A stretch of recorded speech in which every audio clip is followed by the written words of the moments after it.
Hey guys, welcome back to my channel. Today I want to talk about the birth and also how I found out I was pregnant with my second born, Rodney Jace. And this is just going to be a really casual video. I'm just going to sit here and talk to you guys like I would if you were right here in the room. So let's go ahead and jump into it. Okay, so in the previous video I had talked about my son Easton being born. And about 4 months after that, my husband and I were walking and he said, well, when are we going to have another one? And I just kind of looked at him like, seriously? Because I definitely didn't expect that to come out of his mouth after dealing with Easton, who had colic and, just the difficulties of having a newborn in general. So whenever he did say that, I hadn't even thought about it. But then the more that it stuck in my head and stuff, we were like, okay, so maybe after Christmas we'll try. At the time I had an IUD, and I definitely wanted Easton to be a little bit bigger before we tried to have another. And also I was working. I started working after Easton turned 2 months, and by this point, I had gotten a job at a pediatric clinic, and I had fallen in love with it. It was the best job I've ever had. So I wasn't quite ready for that. So some time goes by, and in November, I decided to have my IUD removed. More so because I was having a lot of difficulty with it, like a lot of bleeding and things like that. So I went ahead and had it removed. It was like a 5-minute procedure before work, and then I went on to work. Very easy to have it removed compared to having it put in. And by the end of December, I felt like I was pregnant. And I kept having a lot of fatigue. My chest was sore, things like that. But I also had a really bad sinus infection. So I was under the impression that I probably had the flu whenever I started to feel nauseous. We weren't preventing at the time. But I'd taken a pregnancy test and it was negative. So the Tuesday that I was supposed to start my period, it never showed up. I took a pregnancy test that day, negative. Wednesday, Thursday, Friday, Saturday, I took a pregnancy test, all negative. All with first morning urine, and all with first response or clear blue, because that's all I trusted at the time. I kept telling my boss that my period wasn't there yet. We were pretty close, obviously, but I kept telling her my period wasn't there yet, and I really thought that I was, and stuff like that, and I just feel awful. Well, that Friday, I actually called into work because I had the worst headache. I was nauseous. I just felt horrible. I was off Saturday and Sunday, and I remember Sunday, I was talking to one of my girlfriends, and I told her, I said, my period still hasn't come yet. I still feel horrible, but all of my tests are negative. I said, but I really do feel like I am. So I had one more clear blue digital left underneath the sink, and she was like, just go ahead and take it. Devin was actually hunting, which is nothing new. He's usually hunting. So I go in there and I take it and I just leave it alone. And then I go back to it and it says pregnant. And for some reason, I was expecting it because I really thought that I was. I knew that I was. But for some reason, it hit me like a ton of bricks. And I was just kind of freaking out. And I FaceTimed my friend that convinced me to take the pregnancy test. And she was really excited for me because she was pregnant too at the time. So moving on, we were supposed to go to a little cookout. We did this every weekend with some of our friends where we were stationed at Walmart. And we got a shirt that said best bro for Easton, and we put it on him. And whenever we got to our friend's house, everyone was playing with him and playing with the other kids and stuff and didn't even notice. And then finally I was like, hey, did you notice this shirt? And so that's how we told our friends, and they were so excited. And so were we. The funny thing is that this exact same day was actually my mom's birthday, January 14th. And so I called her, I FaceTimed her, and we told her happy birthday. And I put the phone on Easton, and I said, say happy birthday, Mama. And he did. And then I said, say, I'm going to be a big brother, Mama. Of course, her reaction was once again, are you kidding me? And it's so funny because that's the exact same thing that she said with Easton. So, no, Mom, I'm not kidding you. I've never kid with you about that. And my dad was asleep at the time. He hadn't been feeling well. And I told him, and he was like, well, if you're happy, I'm happy. But it was also really bittersweet, I guess you could say, because prior to this, my dad had been diagnosed with end-stage lung cancer once again. And he was actually on hospice at this time. He had a dream a few years before this that I was pregnant, and he dreamed that he passed away before the baby was born. So whenever I told him about the pregnancy, his response was, you know what this means, don't you? And I remember just being like, it doesn't have to mean that. That doesn't have to be what it means. Things change all the time. And so found out I was pregnant January 14th. And then February 14th, my mom called and said that the hospice nurse had actually said that Dad only had probably a week with some of the symptoms that he was showing. He was at the end of his life. On February 14th, we made the trip home to West Virginia, and we left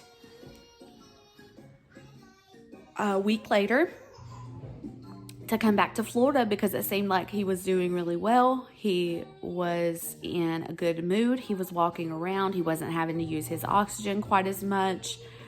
He slept a lot, but that was it. And so to spare you the details, and also because I will cry hysterically, the following week he passed away.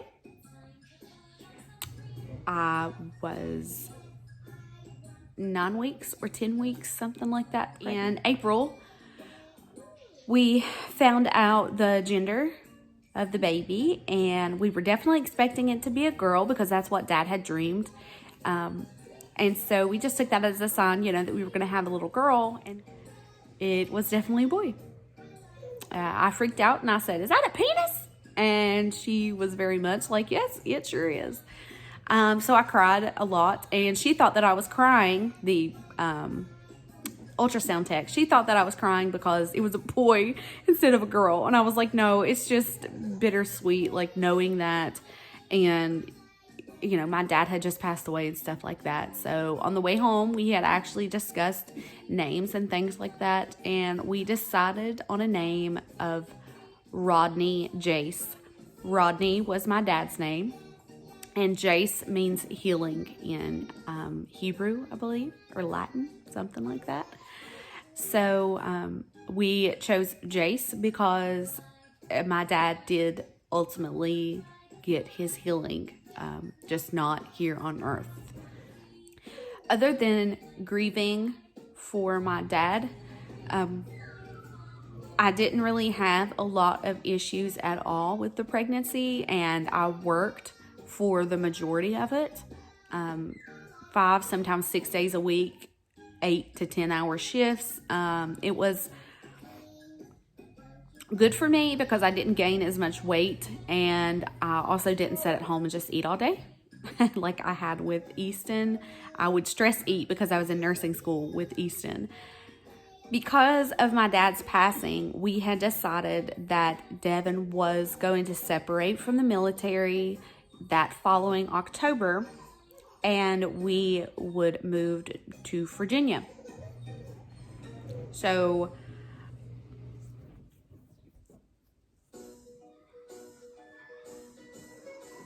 because originally we had planned to, he had planned to re-enlist for 6 more years, and we would stay in Florida and then probably get orders somewhere else.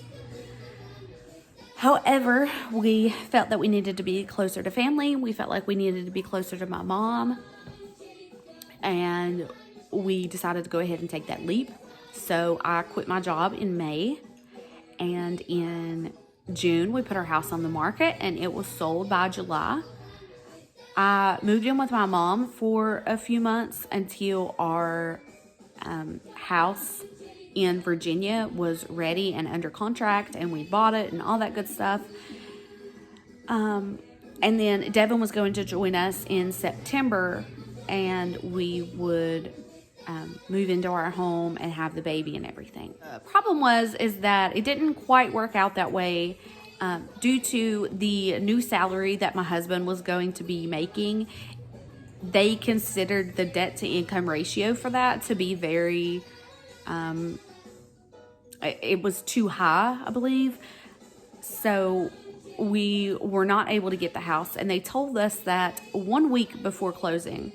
So here I am, way up into my 8th month of pregnancy, worrying about where we're going to live and where I'm going to have to bring my baby home, along with all of our belongings in storage. We ended up moving in with Devin's grandparents, and that was just for about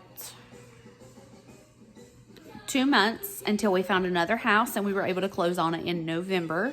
So Jace was already born by the time we closed on the house.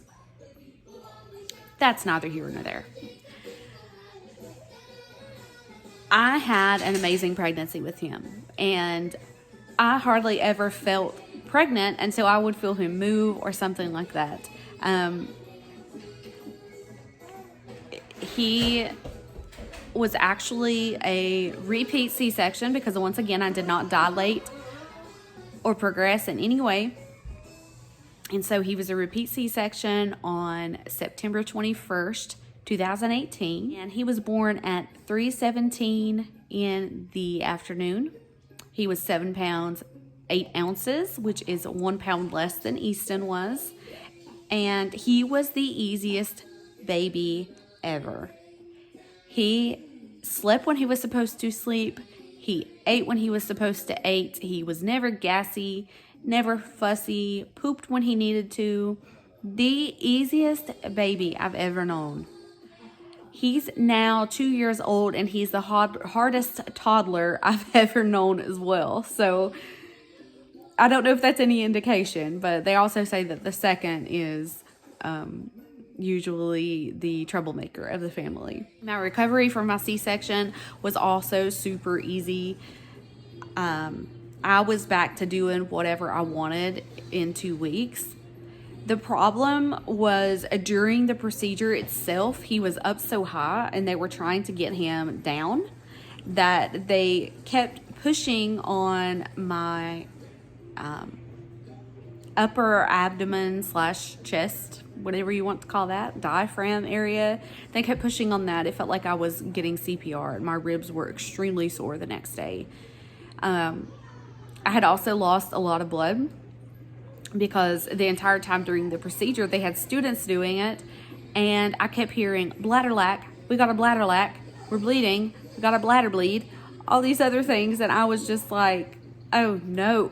It was horrible to hear that about yourself while you're laying there on the table. And I remember looking up at my husband. I was like, no more. I'm so done. I don't want any more kids. God had other plans, and that's for a different video. But after we moved into our house, my husband was working a lot of long hours. Sometimes he would work 2 hours away plus 8 hours a day, and then drive 2 more hours home.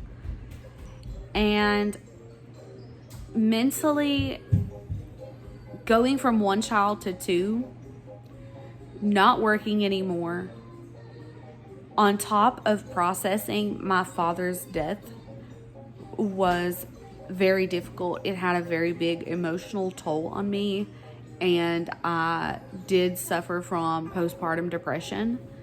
And I remember talking to one of my friends, and I was like, I'm to the point where I can't even cry. And if I do cry, then it's a giant sob, but that is once in a blue moon, and it's mostly just me staring off into space and sighing. I was almost numb, and I was so afraid to tell anyone about it because I didn't want to seem weak, or I didn't want to worry anyone. So it was almost like I was just kind of trapped in this funk that I couldn't get out of, I couldn't escape from, and I wouldn't ask anyone for help. I wouldn't ask for medication. I wouldn't do anything. What pulled me out of it was that my mother-in-law was also going through a really tough time, and we were kind of just each other's rock. Like, she was there to help me, and she was always praying and always having so much faith in God, even whenever it felt like her world was falling apart. And it helped me realize that I'm not alone. There are people out there that are suffering through so many other obstacles and going through things themselves, and it's okay for me to feel this way. It's okay for me to grieve and feel that loss, because before, where I was working so much plus taking care of a 1-year-old, I never gave myself that time. And then that following February, my mom had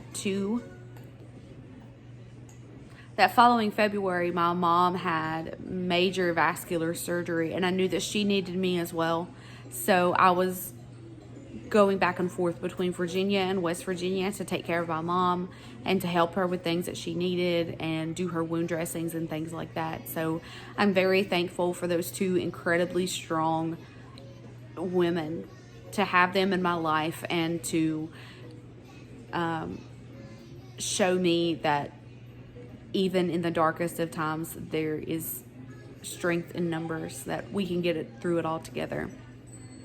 So I hope more than anything that encourages you if you're going through the same thing that I was, whether it's postpartum depression, anxiety, depression in general, or just feeling lonely, that you can look to me or to other people around you that are going through hard times and find a little bit of light in them.